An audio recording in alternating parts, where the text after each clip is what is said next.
Hi friends, ಹೇಗಿದ್ದೀರಾ? ಚೆನ್ನಾಗಿದ್ದೀರಾ ಅಂದ್ಕೊಂಡಿದ್ದೀನಿ. ನಾನು ಕೂಡ ತುಂಬಾ ಚೆನ್ನಾಗಿದ್ದೀನಿ.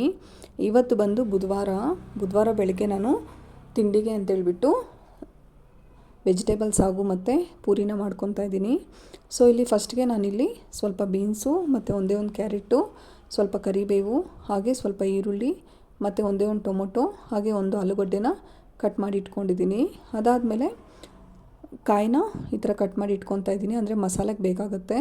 ಸೊ ಹಂಗಾಗಿ ಕಾಯಿನ ಕಟ್ ಮಾಡಿ, ನೆಕ್ಸ್ಟ್ ಅದಾದಮೇಲೆ ಸ್ವಲ್ಪ ಶುಂಠಿ ಮತ್ತು ಸ್ವಲ್ಪ ಬೆಳ್ಳುಳ್ಳಿ, ಹಾಗೆ ಸ್ವಲ್ಪ ಕೊತ್ತಂಬರಿ ಮತ್ತು ಸ್ವಲ್ಪ ಪುದೀನ ಮತ್ತು ಒಂದು 2-3 ಟೇಬಲ್ ಸ್ಪೂನ್ ಆಗೋಷ್ಟು ಹುರ್ಗಡ್ಲೆ, ಹಾಗೆ ಒಂದು 4-5 ಹಸಿಮೆಣ್ಸಿನ್ಕಾಯಿ ಮತ್ತು ಸ್ವಲ್ಪ ಗೋಡಂಬಿ ಮತ್ತು ಸ್ವಲ್ಪ ಸೋಂಪನ್ನ ಹಾಕಿ ರುಬ್ಕೊಂಬರ್ಬೇಕಾಗತ್ತೆ. ನೆಕ್ಸ್ಟು ಅದಾದಮೇಲೆ ನಾನು ನೈಟೇ ಸ್ವಲ್ಪ ಹಸಿ ಬಟಾಣಿನ ನೆನೆಸಿಟ್ಕೊಂಡಿದ್ದೆ. ಸೊ ಅದನ್ನು ಸಹ ಈಗ ಹಾಕ್ಕೊಂಡು ವೆಜಿಟೇಬಲ್ಸ್ ಹಾಗೂ ಯಾವ ಥರ ಮಾಡೋದು ಅಂತೇಳ್ಬಿಟ್ಟು ತೋರಿಸ್ಕೊಡ್ತಾ ಇದ್ದೀನಿ. ಫಸ್ಟ್ ನಾನಿಲ್ಲಿ ನೆಕ್ಸ್ಟ್ ಅದಾದಮೇಲೆ ಇಲ್ಲಿ ಪೂರಿ ಹಿಟ್ಟಿಗೆ ಕಲಿಸ್ಕೊಂಬೇಡ. ಸೊ ಫಸ್ಟು ನಾವಿಲ್ಲಿ ಒಂದು ಬಾಣಲಿ ತೊಗೊಂಡು ಅದಕ್ಕೆ ಎರಡು ಕಪ್ ಆಗೋಷ್ಟು ಗೋಧಿ ಹಸಿಟ್ಟನ್ನ ಹಾಕ್ಕೊತಾ ಇದ್ದೀನಿ.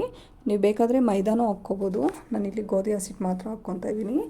ನೆಕ್ಸ್ಟ್ ಅದಕ್ಕೆ ರುಚಿಗೆ ಎಷ್ಟು ಬೇಕೋ ಅಷ್ಟು ಉಪ್ಪನ್ನ ಹಾಕ್ಕೊಂಡು ಚೆನ್ನಾಗಿ ಮಿಕ್ಸ್ ಮಾಡ್ಕೋಬೇಕಾಗತ್ತೆ. ಇಲ್ಲಿ ಸ್ವಲ್ಪ ಗಟ್ಟಿಯಾಗಿ ಕಲಿಸ್ಕೋಬೇಕು. ಗಟ್ಟಿಯಾಗಿ ಕಲಿಸ್ಕೊಂಡ್ರೆ ಏನಾಗುತ್ತೆ ಅಂದರೆ ನಾವು ಪೂರಿ ಮಾಡ್ಕೊಳ್ಳೋ ಟೈಮ್ಗೆ ಅದು ಸ್ವಲ್ಪ ಸಾಫ್ಟಾಗಿರುತ್ತೆ ಮತ್ತು ಪೂರಿನೂ ಸಹ ತುಂಬಾ ಸಾಫ್ಟಾಗಿ ಚೆನ್ನಾಗಿ ಬರುತ್ತೆ. ಸೊ ಇಲ್ಲಿ ಕಲಿಸ್ಕೊಂಡು ಇದಾಗ್ತಾಯಿದೆ. ನೆಕ್ಸ್ಟ್ ಅದಕ್ಕೆ ಸ್ವಲ್ಪ ಆಯಿಲ್ನ ಹಾಕ್ಕೊಂಡು ಚೆನ್ನಾಗಿ ಇನ್ನೊಂದು ಸಲ ಕಲಿಸ್ಬಿಟ್ಟು ಸೈಡ್ಗೆ ಇಟ್ಕೊಳ್ಳಿ. ಸೊ ಸೈಡ್ಗೆ ಇಟ್ಕೊಂಡಿದ್ದಾದಮೇಲೆ ನೆಕ್ಸ್ಟ್ ಅದು ಒಂದು 1/2 ಅವರ್ ನೆನಿಬೇಕಾಗತ್ತೆ. ನೆಕ್ಸ್ಟು ಸ್ಟವ್ನ ಆನ್ ಮಾಡಿಕೊಂಡು ನಾನಿಲ್ಲಿ ಒಂದು ಕುಕ್ಕರ್ನ ಇಟ್ಕೊತಾ ಇದ್ದೀನಿ. ಕುಕ್ಕರ್ನ ಇಟ್ಕೊಂಡು ಅದಕ್ಕೆ 3-4 ಟೇಬಲ್ ಸ್ಪೂನ್ ಆಗೋಷ್ಟು ಆಯಿಲ್ನ ಹಾಕ್ಕೊತಾ ಇದ್ದೀನಿ. ಆಯಿಲ್ ಹಾಕ್ಕೊಂಡಿದ್ದಾದಮೇಲೆ ಆಯಿಲ್ ಚೆನ್ನಾಗಿ ಹೀಟ್ ಆದಮೇಲೆ ನೆಕ್ಸ್ಟ್ ಅದಕ್ಕೆ ನಾವೇನು ಕಟ್ ಮಾಡಿ ಇಟ್ಕೊಂಡಿರ್ತೀವಿ ಆನಿಯನ್ನು ಮತ್ತು ಸ್ವಲ್ಪ ಕರಿಬೇವು ಹಾಗೆ ಬಟಾಣಿನ ಸೇರಿಸ್ಕೊತಾ ಇದ್ದೀನಿ. ಇಲ್ಲಿ ನೋಡಿ, ಕರಿಬೇವು ಮತ್ತು ಆನಿಯನ್ನ ಸೇರಿಸ್ಕೊಂಡು ಚೆನ್ನಾಗಿ ಅದನ್ನು ಫ್ರೈ ಮಾಡ್ಕೊತಾ ಇದ್ದೀನಿ. ಈ ಥರ ಒಂದು ಸಲ ಟ್ರೈ ಮಾಡಿ ನೀವು, ತುಂಬಾ ಚೆನ್ನಾಗಿರುತ್ತೆ. ಹೋಟೆಲ್ ಸ್ಟೈಲ್ ಸಾಗು ಯಾವ ಥರ ಇರುತ್ತೆ ಆ ಥರ ಇರುತ್ತೆ. ಸೊ ಚೆನ್ನಾಗಿ ಫ್ರೈ ಮಾಡಿಕೊಂಡು ನೆಕ್ಸ್ಟ್ ಅದಕ್ಕೆ ಬಟಾಣಿನ ಸೇರಿಸ್ಕೊಂಡು ಅದನ್ನು ಸಹ ಚೆನ್ನಾಗಿ ಫ್ರೈ ಮಾಡ್ಕೊತಾ ಇದ್ದೀನಿ. ಫ್ರೈ ಮಾಡ್ಕೊಂಡಿದ್ದಾದ ನಂತರ ನೆಕ್ಸ್ಟು ನಾವು ಕಟ್ ಮಾಡಿ ಇಟ್ಕೊಂಡಿರ್ತೀವಲ್ವ ಎಲ್ಲ ತರಕಾರಿನೂ ಸೇರಿಸ್ಕೋಬೇಕಾಗತ್ತೆ. ಸೊ ಸೇರಿಸ್ಕೊಂಡು ಅದನ್ನೆಲ್ಲ ಚೆನ್ನಾಗಿ ಫ್ರೈ ಮಾಡಿಕೊಂಡು ಸ್ವಲ್ಪ ಟೊಮೊಟೊ ಕಟ್ ಮಾಡಿ ಇಟ್ಕೊಂಡಿರ್ತೀವಲ್ವ, ಅಂದರೆ 1-2 ಟೊಮೊಟೊನ, ಆ ಟೊಮೊಟೊನೂ ಸಹ ಸೇರಿಸ್ಕೊಂಡು ಸ್ವಲ್ಪ ಫ್ರೈ ಮಾಡಿಕೊಂಡು ಲೋ ಫ್ಲೇಮಲ್ಲೇ ಬಿಟ್ಬಿಡಿ ಸ್ವಲ್ಪ ಹೊತ್ತು. ಬಿಟ್ಟಾದಮೇಲೆ ನೆಕ್ಸ್ಟ್ ನಾವಿಲ್ಲಿ ಮಸಾಲೆ ರುಬ್ಕೋಬೇಕು. ಸೊ ಹಂಗಾಗಿ ಫಸ್ಟು ಮಸಾಲೆ ರುಬ್ಕೊಂಬೇಡ. ನೆಕ್ಸ್ಟು 1-3 ಟೇಬಲ್ ಸ್ಪೂನ್ ಆಗೋಷ್ಟು ಹುರ್ಗಡ್ಲೆ, ಅದಕ್ಕೆ ಸ್ವಲ್ಪ ಕಾಯಿ ಮತ್ತು ಸ್ವಲ್ಪ ಶುಂಠಿ, ಹಾಗೆ ಸ್ವಲ್ಪ ಬೆಳ್ಳುಳ್ಳಿ ಮತ್ತು ಸ್ವಲ್ಪ ಕೊತ್ತಂಬರಿ, ಸ್ವಲ್ಪ ಪುದೀನ, 2-3 ಹಸಿಮೆಣ್ಸಿನ್ಕಾಯಿ, ಸ್ವಲ್ಪ ಗೋಡಂಬಿ, ಹಾಗೆ ಸ್ವಲ್ಪ ಸೋಂಪನ್ನ ಹಾಕ್ಕೊಂಡು ಚೆನ್ನಾಗಿ ಅದನ್ನು ರುಬ್ಕೋಬೇಕು.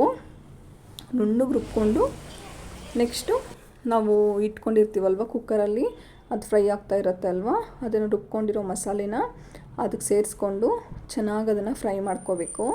ನೋಡಿ, ನಾನು ಸೇರಿಸ್ಕೊಂಡು ಚೆನ್ನಾಗಿ ಫ್ರೈ ಮಾಡ್ಕೊತಾ ಇದ್ದೀನಿ. ವೆಜಿಟೇಬಲ್ಸ್ ಹಾಗೂ ಈ ಥರ ಮಾಡೋದ್ರಿಂದ ತುಂಬಾ ಚೆನ್ನಾಗಿರುತ್ತೆ ಟೇಸ್ಟು. ಸೊ ಎಲ್ಲನೂ ಹಾಕ್ಕೊಂಡು ಚೆನ್ನಾಗಿ ಅದನ್ನು ಫ್ರೈ ಮಾಡ್ಕೊಳ್ಳಿ. ಫ್ರೈ ಮಾಡಿಕೊಂಡು ಮಿಕ್ಸಿಯಲ್ಲಿ ಸ್ವಲ್ಪ ಮಸಾಲೆ ಉಳಿದಿರುತ್ತಲ್ವ, ಅದಕ್ಕೆ ನೀರನ್ನ ಸೇರಿಸ್ಕೊಂಡು ಆ ನೀರನ್ನ ಹಾಕ್ಕೊಂಡು ನಮ್ಗೆ ಎಷ್ಟು ಬೇಕೋ ಅಷ್ಟು ನೀರನ್ನ ಸೇರಿಸ್ಕೊಂಡು 2-3 ವಿಷಲ್ಲು ಕೂಗಿಸ್ಕೊಂಡ್ರೆ ಟೇಸ್ಟಿಯಾಗಿರೋವಂಥ ವೆಜಿಟೇಬಲ್ಸ್ ಹಾಗೂ ರೆಡಿಯಾಗುತ್ತೆ. ನೆಕ್ಸ್ಟ್ ಇದ್ರ ಜೊತೆ ಈಗ ಪೂರಿನೂ ಮಾಡ್ಕೊಂಬಿಡ್ತೀನಿ. ನಾನು ಪೂರಿ ಯಾವ ಥರ ಮಾಡ್ತೀನಿ ಅಂತ ಹೇಳ್ಬಿಟ್ಟು ನಿಮ್ಗೆ ತೋರಿಸ್ಕೊಡ್ತಾ ಇದ್ದೀನಿ. ನೋಡಿ, ಆಲ್ಮೋಸ್ಟ್ ಎಲ್ಲರೂ ನೀವು ಅದೇ ಥರ ಮಾಡ್ತೀರಾ, ಬಟ್ ನಾನು ಸ್ವಲ್ಪ ಚಿಕ್ಕದಾಗಿ ನಾದ್ಕೊತೀನಿ, ದೊಡ್ಡದಾಗಿ ನಾದ್ಕೊಳ್ಳಲ್ಲ. ಸೊ ಚಿಕ್ಕದಾಗಿ ನಾದ್ಕೊಳ್ಳೋದ್ರಿಂದ ಏನಾಗುತ್ತೆ ಅಂತಂದರೆ ಪೂರಿ ಉಬ್ಬಿ ಬರುತ್ತೆ. ಸೊ ಹಂಗಾಗಿ ನಾನಿಲ್ಲಿ ನೋಡಿ ಸ್ವಲ್ಪ ಅಂದರೆ ಸ್ಮಾಲ್ ಸೈಜಲ್ಲಿ ನಾನು ಈ ಥರ ನಾದ್ಕೊಂಡು ಪೂರಿನ ಮಾಡ್ಕೊತೀನಿ. ಎಲ್ಲ ಫಸ್ಟೇ ಮಾಡಿ ಇಟ್ಕೊಂಡ್ಬಿಟ್ಟು, ಅಂದರೆ ಜಾಸ್ತಿ ಮಾಡ್ಕೊಳ್ಳಲ್ಲ, 1-2-3 ಇದ್ದರೆ 2-3 ಮಾಡಿಕೊಂಡು ಎಣ್ಣೆ ಕಾದ ನಂತರ ಅದಕ್ಕೆ ಹಾಕ್ಕೊಂಡ್ಬಿಡ್ತೀನಿ. ಇಲ್ಲಿ ನೋಡಿ, ಇದನ್ನು ಇಟ್ಕೊಂಡು ಅದಕ್ಕೆ ಎಣ್ಣೆ ಕಾಯ್ತಾ ಇದೆ. ಈಗ ಪೂರಿ ಹಾಕ್ಕೊಂಡೆ ನೋಡಿ, ಅಂದರೆ ಲಟ್ಟಿಸ್ಕೊಂಡಿರೋವಂಥ ಇದು ಹಾಕ್ಕೊಂಡು ಈ ಥರ ಸ್ವಲ್ಪ ಮೇಲೆ ಎಣ್ಣೆ ಬಿಟ್ಕೊತಾ ಇದ್ದರೆ ಒಂಥರ ಟೇಸ್ಟಿಯಾಗಿರೋ ಪೂರಿ ರೆಡಿ ಆಗುತ್ತೆ. ಮತ್ತು ಗೋಲ್ಡನ್ ಕಲರು ಚೆನ್ನಾಗಿರುತ್ತೆ ಪೂರಿ. ನೆಕ್ಸ್ಟ್ ಇನ್ನೊಂದು ಪೂರಿನ ಹಾಕ್ಕೊತಾ ಇದ್ದೀನಿ ನೋಡಿ ಈ ಸ್ಮಾಲ್ ಸೈಜಲ್ಲಿ ತೀಡ್ಕೊಂಡ್ಬಿಟ್ರೆ ತುಂಬಾ ಚೆನ್ನಾಗಿರುತ್ತೆ, ಪೂರಿ ಚೆನ್ನಾಗಿ ಬರುತ್ತೆ. ನೋಡಿ ಇದೆಷ್ಟು ಚೆನ್ನಾಗಿ ಬಂದಿದೆ. ಸೊ ಹಂಗೆ ಜಾಸ್ತಿ ದೊಡ್ಡದಾಗಿ ತೀಡ್ಕೊಂಡ್ರೆ ಅದು ಪೂರಿ ಅಷ್ಟು ಚೆನ್ನಾಗಿ ಬರಲ್ಲ. ಸೊ ಹಂಗಾಗಿ ಸ್ವಲ್ಪ ಸ್ವಲ್ಪನೇ ತೀಡ್ಕೊಳ್ಳಿ. ನೆಕ್ಸ್ಟ್ ಇಲ್ಲಿ ನೋಡಿ ಎಲ್ಲ ರೆಡಿ ಮಾಡ್ಕೊಂಡಾಯಿತು. ಸಾಗು ಜೊತೆ ಸ್ವಲ್ಪ ಪೂರಿ ಎಲ್ಲ ರೆಡಿಯಾಗಿದೆ. ನೆಕ್ಸ್ಟ್ ಮಧ್ಯಾಹ್ನಕ್ಕೆ ಊಟಕ್ಕೆ ಅಂತ ಹೇಳ್ಬಿಟ್ಟು ನಾನಿಲ್ಲಿ ಮುದ್ದೆನ ಮಾಡ್ಕೊತಾ ಇದ್ದೀನಿ. ಫಸ್ಟ್ ನಾನಿಲ್ಲಿ 1 ಲೋಟ ಆಗೋಷ್ಟು ನೀರನ್ನ ಹಾಕ್ಕೊಂಡು ಅದು ಚೆನ್ನಾಗಿ ಕಾದಾದ ನಂತರ ಅದಕ್ಕೆ ಸ್ವಲ್ಪ ಅನ್ನನ ಸೇರಿಸ್ಕೊತಾ ಇದ್ದೀನಿ. ನಂಗೆ ಅನ್ನ ಸ್ವಲ್ಪ ಸೇರಿಸ್ಕೊಂಡು ಮಾಡಿಕೊಂಡ್ರೆ ಮುದ್ದೆ ಇಷ್ಟ. ಸೊ ಹಂಗಾಗಿ ಸ್ವಲ್ಪ ಅನ್ನ ಸೇರಿಸ್ಕೊಂಡು ಅದು ಚೆನ್ನಾಗಿ ಕುದಿ ಬರೋವರೆಗೂ ಇಟ್ಕೊಂಡು ನೆಕ್ಸ್ಟ್ ಅದಕ್ಕೆ ರಾಗಿ ಹಸಿಟ್ಟನ್ನ ಸೇರಿಸ್ಕೊತಾ ಇದ್ದೀನಿ. ಸ್ವಲ್ಪ ಸ್ವಲ್ಪನೇ ರಾಗಿ ಹಸಿಟ್ಟನ್ನ ಸೇರಿಸ್ಕೊಂಡು ಚೆನ್ನಾಗಿ ಅದನ್ನು ಮಿಕ್ಸ್ ಮಾಡ್ಕೋಬೇಕಾಗತ್ತೆ.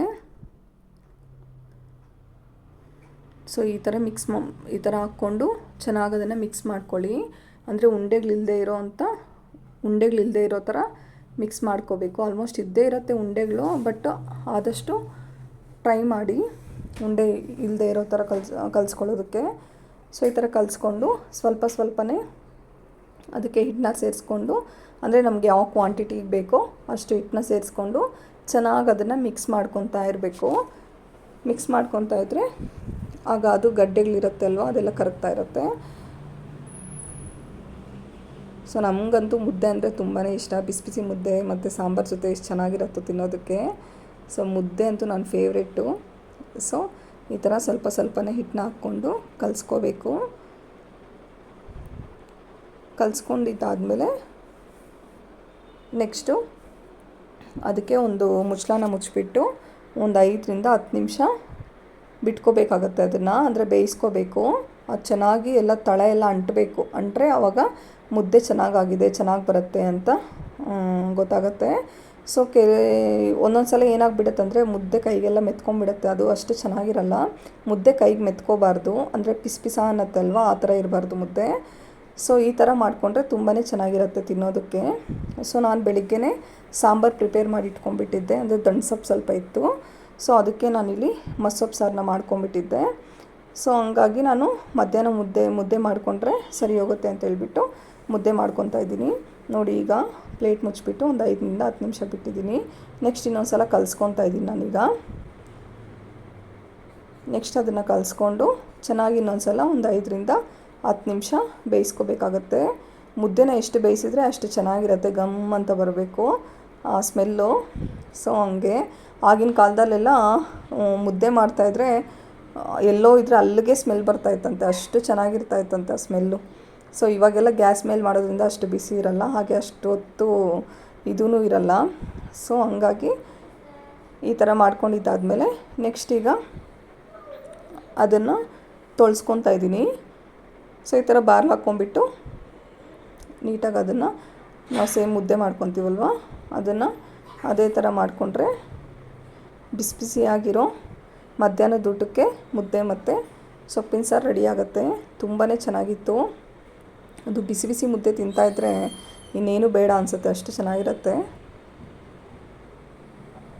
ಸೊ ಇಲ್ಲಿ ನೋಡಿ ನಾನು ಇಬ್ಬರಿಗೆ ಆಗೋಷ್ಟು ಮಾಡ್ಕೊತಾ ಇದ್ದೀನಿ. ಸೊ ಸಾಕಾಗುತ್ತೆ ಇಷ್ಟು ಮಾಡಿಕೊಂಡ್ರೆ. ನೀವು ಬೇಕಾದರೆ ಇನ್ನೂ ಚಿಕ್ಕ ಉಂಡೆಗಳು ಸಹ ಮಾಡ್ಕೋಬೋದು. ನೆಕ್ಸ್ಟ್ ಅದಕ್ಕೆ ಇನ್ನು ಸೈಡಿಗೆ ನಂಚ್ಕೊಳ್ಳೋಕ್ಕೆ ಅಂತ ಹೇಳ್ಬಿಟ್ಟು ಇಲ್ಲಿ ಸ್ವಲ್ಪ ಬೋಟಿ ಹಾಕ್ಕೊತಾ ಇದ್ದೀನಿ.